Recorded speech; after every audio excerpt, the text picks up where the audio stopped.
Dan total diperkirakan mereka dapat keuntungan sekitar 14,5 miliar rupiah.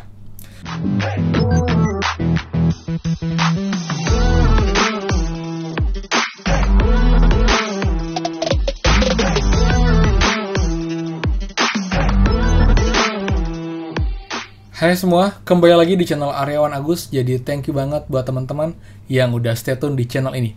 Dan teman-teman, kayak kita bahas lagi sedikit mengenai prakerja update hari ini. Ini juga beberapa info mengenai Menteri Sosial teman-teman. Jadi banyak banget yang nanya ke saya juga, Kak udah tahu nggak kasus kasus menteri kita yang tersangkut kasus korupsi? Mungkin saya akan bahas sedikit aja. Jadi mungkin teman-teman yang belum tahu detailnya, cuman dapat info sekilas, bisa simak di video kali ini teman-teman. Ini saya pun juga dari sumber berita yaitu Kompas, mana jadi saya nggak buat info ngada-ngada.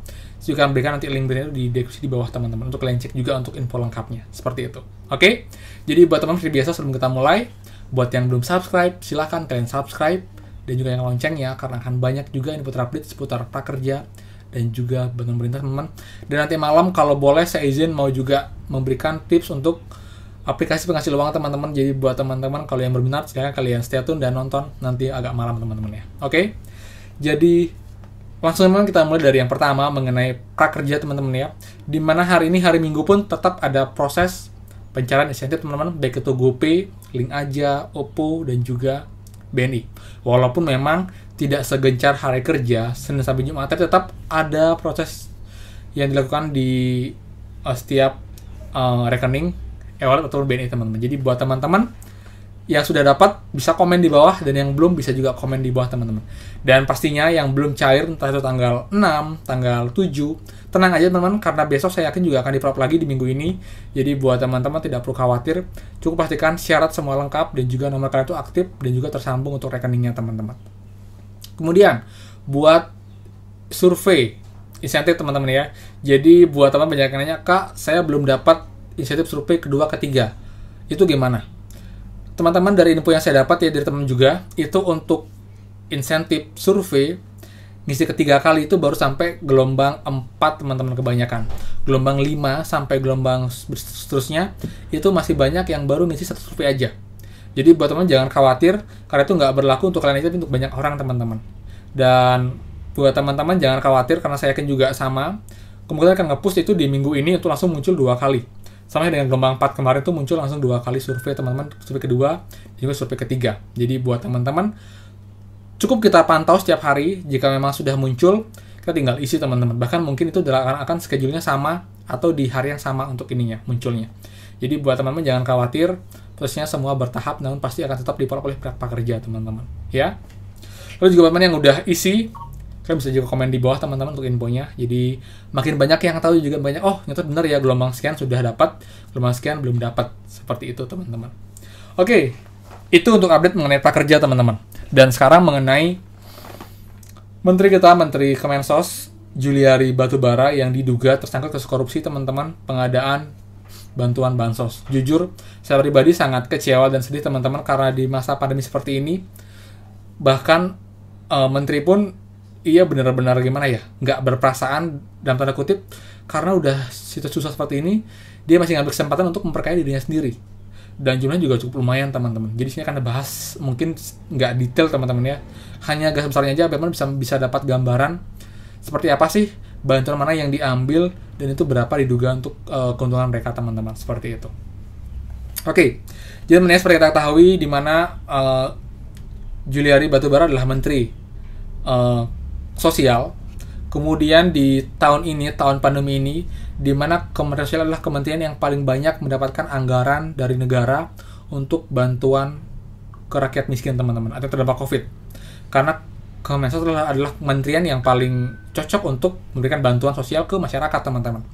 Dan pemerintah itu menganggarkan dana untuk Kemensos aja itu 233,69 triliun teman-teman, saya kutip dari Kompas. 233,69 triliun. Itu angka yang cukup besar teman-teman. Jadi itu terbagi untuk banyak bantuan teman-teman. Jadi dia ada bantuan PKH 36,71 triliun, kemudian kartu sembako 39,71 triliun, kemudian bantuan sembako Jabodetabek 6,44 triliun, kemudian bantuan sembako non Jabodetabek 33,3 triliun. Kemudian juga ada bansos atau bantuan tunai penerima sembako 4,5 triliun, dan juga bansos beras bagi penerima PKH 5,26 triliun, teman-teman. Jadi cukup banyak untuk bantuannya. Dan di sini dari banyaknya bantuan ini yang ditemukan oleh KPK adalah bantuan untuk yang paket sembako, teman-teman. Jadi karena Kementerian Sosial memiliki wewenang untuk memilih siapa supplier atau rekanan yang akan terlibat dalam paket sembako ini. Jadi di sana mereka membuat kesepakatan, teman-teman. Jadi ada fee atau ada seperti biaya untuk yang jadi rekanan atau sebagai supplier untuk pembuatan paket sembako, teman-teman. Dimana fee-nya adalah itu Rp10.000 untuk setiap paket sembako, teman. Kalian bayangin ada berapa paket sembako yang dibuat di bantuan sembako ini yang dilakukan oleh bansos. Ini sebenarnya nilainya adalah Rp300.000, dan kementerian di bawahnya Pak Juliari ini mendapatkan fee Rp10.000 per sembako, teman-teman.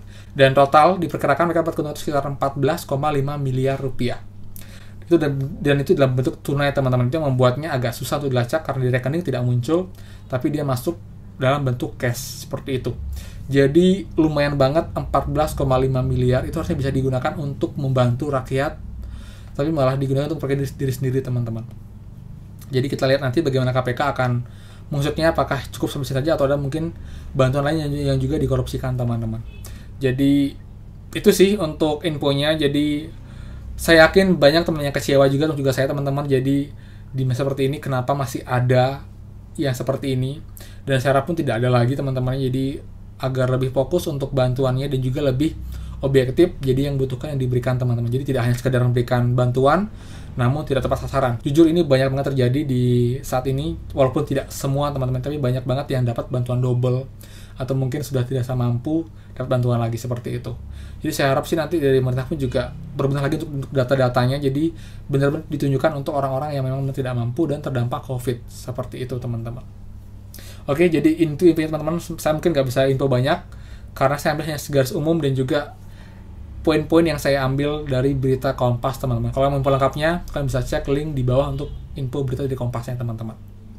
Oke, jadi itu infonya mengenai prakerja dan juga mengenai kasus dari Kementerian Sosial, yaitu Pak Menteri Juliari Batubara, teman-teman.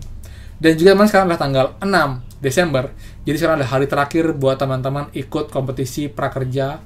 Jadi buat teman-teman belum ikut kompetisi vlog prakerja, silahkan kalian ikut sebelum terlambat, teman-teman. Saya udah cek untuk Oppo makin banyak, ada 800 postingan. Jadi buat teman-teman yang pakai Oppo sayangnya makin besar, teman-teman, tapi it's okay. Kita cuma ikut berpartisipasi, kalau menang syukur, nggak juga nggak apa-apa, teman-teman. Seperti itu. Dan buat teman-teman kalau ada question seputar prakerja atau juga bantuan lain, silahkan komen di bawah, teman-teman. Saya akan bantu untuk hal tersebut. Jadi buat teman-teman silahkan komen, dan juga kalau boleh kalian bisa cek, teman-teman, dashboard YouTube saya ada banyak banget info seputar bantuan pemerintah, tidak hanya prakerja tapi juga bantuan lain seperti BST, kemudian juga bantuan UMKM, kemudian juga bantuan dari guru honorer. Kalian bisa cek di sana, teman-teman. Ada banyak banget info saya. Oke. Jadi itu aja, teman-teman. Kalau bermanfaat silahkan kalian bantu like video ini dan juga bantu share ke sosial media kalian agar makin banyak terbantu, teman-teman, mengenai info dari channel ini, teman-teman. Seperti itu. Jadi itu aja. Dan belum subscribe, silahkan kalian subscribe dan juga nyalakan loncengnya. Oke. Jadi sekian. Kalau salah saya mohon maaf, dan pastikan kita bertemu lagi di next video. Dadah.